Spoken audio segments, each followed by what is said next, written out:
နေတီလို့ဖျားဟောခဲ့တာဒူသောကြိုးပေးမှာပါဖျားဟောခဲ့တဲ့တရားတော်တွေလဲလိုက်နာပါဖျားဟောခဲ့တဲ့ကြံကန်တွေလဲလေးလာပါတခုတော့ပြောခြင်းနဲ့တခုတော့မှာခြင်းနဲ့မင်းသေးရင်မင်းနောက်မှာကုသိုလ်နဲ့အာကု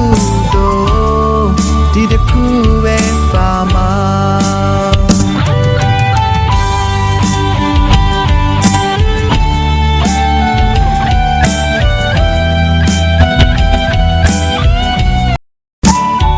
မင်းပြူတဲ့ကံ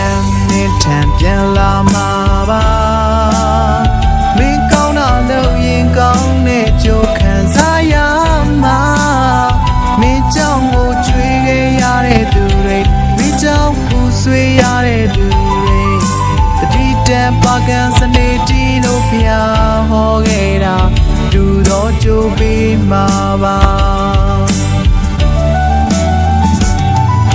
ဖျားဟောခဲ့တဲ့တရားတော်